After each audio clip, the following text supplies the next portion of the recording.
Leitura comentada do livro Um Curso em Milagres, comigo, Luciana. Capítulo 20. A visão da santidade. Seção 7. A consistência entre meios e fim. Já falamos muito a respeito das discrepâncias, ou seja, das diferenças entre meios e fim, e de como eles têm que ser alinhados antes que o seu relacionamento santo possa te trazer só alegria. Mas nós dissemos também que o meio para cumprir a meta do Espírito Santo virá da mesma fonte da qual vem o seu propósito, ou seja, da qual vem o propósito do Espírito Santo. Sendo tão simples e direto, esse curso nada tem em si que não seja consistente. As inconsistências aparentes ou aquelas partes que você acha mais difíceis do que outras são apenas indicações diárias onde os meios e o fim ainda são discrepantes, ou seja, onde os meios e o fim são divergentes. E isso produz grande desconforto, mas isso não precisa ser assim. Esse curso não requer quase nada de você. É impossível imaginar outro curso ou outro tipo de aprendizado, que peça tão pouco ou que possa oferecer mais. O período de desconforto que se segue à mudança repentina do pecado para a santidade em um relacionamento pode estar agora quase no final. Na medida em que você ainda experimenta esse desconforto, é porque você está se recusando a deixar os meios para aquele que mudou o propósito. Ou seja, na medida em que a gente experimenta qualquer tipo de desconforto na mudança do propósito dos nossos relacionamentos, é porque a gente ainda está se recusando a entregar completamente para o Espírito Santo, porque ele mudou o nosso propósito. Reconhece que quer a meta, mas não está disposto também a aceitar os meios? Se você não está disposto a aceitar os meios, vamos admitir que você seja uma pessoa inconsistente. Um propósito se atinge através de meios, e se você quer realizar um propósito, tem que estar disposto a querer também os meios. Como é possível uma pessoa ser sincera e dizer: quero isso acima de tudo, no entanto, eu não quero aprender os meios de conseguir isso?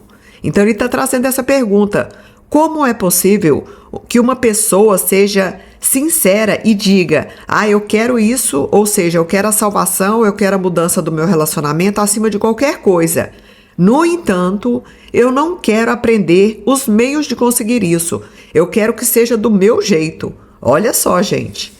Para obter a meta, o Espírito Santo de fato pede pouco. Ele não pede mais de você para te dar os meios também. Os meios são secundários em relação à meta. E quando você hesita, é porque o propósito te assusta e não os meios. Ou seja, o propósito de cura e salvação ainda assusta a gente, Pois o ego ainda condiciona parte da nossa mente em direção ao medo, do desconhecido, e assim a nossa essência, no caso, que é a verdade de Deus, ela fica para segundo plano. Lembre-se disso, pois de outro modo você cometerá o erro de acreditar que os meios são difíceis. No entanto, como podem ser difíceis se simplesmente te são dados de graça? Olha só, gente. Eles garantem a meta e estão perfeitamente alinhados com ela. Antes de olharmos para os meios um pouco mais de perto, lembre-se de que, se você pensa que os meios são impossíveis, a sua vontade de alcançar o propósito foi abalada. Pois, se é possível alcançar uma meta, os meios para se fazer isso têm que ser igualmente possíveis. É impossível ver o seu irmão sem pecado e ainda assim olhar para ele como se fosse um corpo. Isso é perfeitamente consistente com a meta da santidade? Está trazendo essa pergunta. Pois a santidade é apenas o resultado de se permitir que os efeitos do pecado sejam suspensos, de forma que o que sempre foi verdadeiro seja reconhecido. Ver um corpo sem pecado é impossível, Por quê? Porque o corpo é o símbolo do pecado, da ilusão e da separação. Por isso que ele traz que é impossível. Pois a santidade é positiva e o corpo é simplesmente neutro, porque o corpo não existe. Ele não é pecaminoso, mas também não é sem pecado. Como o nada que é, o corpo não pode ser significativamente investido dos atributos de Cristo ou do ego. Então, ambos estão na mente, porque o corpo, sendo nada, ele vai receber a projeção daquilo que a gente acreditar, ou dos pensamentos do ego, ou dos pensamentos da nossa consciência crística. E ele continua: qualquer um dos dois, inevitavelmente seria um erro, pois ambos colocariam os atributos onde eles não podem estar. Por que não podem estar no corpo físico? Porque eles estão na mente, mas a gente identifica, a gente enxerga essa projeção da mente no corpo físico. Por isso que dá a impressão que o corpo tem algum poder, mas ele não tem. Ele apenas é como se fosse uma tela, onde o filme é projetado. O filme está na mente. Da mesma forma, a gente vai ver tudo que está na mente no corpo físico. E ambos têm que ser desfeitos para os propósitos da verdade. O corpo é o meio pelo qual o ego tenta fazer com que o relacionamento não santo pareça real. O instante não santo é a hora dos corpos. Por quê? Porque o instante não santo, ele vai projetar todas as questões no corpo físico. Mas aqui, nos instantes não santos, o propósito é o pecado. Ele não pode ser atingido a não ser em ilusões. E assim, a ilusão de um irmão como se fosse um corpo está bastante de acordo com o propósito da não santidade. Devido a essa consistência, o meio permanece sem ser questionado enquanto o fim é valorizado. O que se vê se adapta ao que se deseja, pois a vista sempre é secundária ao desejo. O que ele está trazendo? Que tudo aquilo que a gente vê no corpo físico ou nas projeções fora do corpo físico, no mundo externo, no caso, vai ser adaptado àquilo que a gente quer ver, porque a vista sempre é secundária ao desejo. Primeiro surge o desejo de projetar aquilo em algum ponto da criação.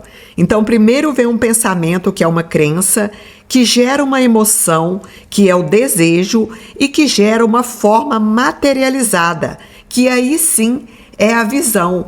Pode ser aqui no caso, no corpo físico. E se vê o corpo, escolheu o julgamento e não a visão, pois a visão, como os relacionamentos, não tem nenhuma ordem. Ou você vê ou não vê. Aquele que vê o corpo de um irmão fez um julgamento sobre ele e não o vê. Por que ele está trazendo isso? Porque quando a gente faz um julgamento sobre o nosso irmão, a gente fez uma projeção. Então, a gente não está vendo o nosso irmão verdadeiramente. A gente só vê a forma física, e é como eu trouxe agora há pouco, como se fosse uma tela em que a gente projetou aquilo que era um julgamento da nossa mente. Ele não o vê realmente como um pecador, porque ele não o vê de jeito nenhum. Então a gente não enxerga o outro de forma alguma quando a gente faz qualquer tipo de projeção. Na escuridão do pecado, ele é invisível. O que é invisível? A luz do outro, a essência do outro. Ele apenas pode ser imaginado na escuridão.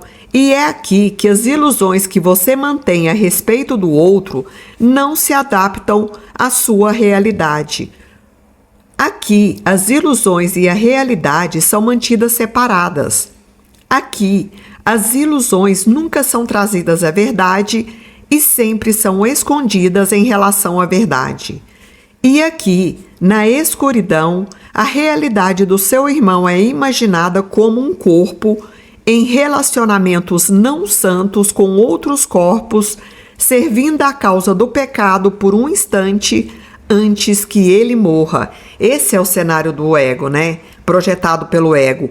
Um corpo que serve aqui à causa do pecado por um determinado tempo antes que esse corpo físico morra.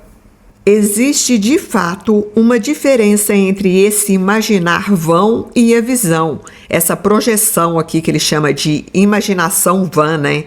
E a visão verdadeira. A diferença não está neles mesmos, mas no seu propósito. Não são senão meios, cada um apropriado ao fim para o qual é empregado. Nenhum dos dois pode servir ao propósito do outro, pois cada um é a escolha de um propósito empregado em seu nome. Cada um é sem significado, sem o fim para o qual foi destinado e nem tem qualquer valor como uma coisa separada à parte da intenção, ou seja, separada da minha intenção daquilo que eu escolho ver. Os meios parecem reais, porque a meta é valorizada. E o julgamento não tem valor a não ser que a meta seja o pecado.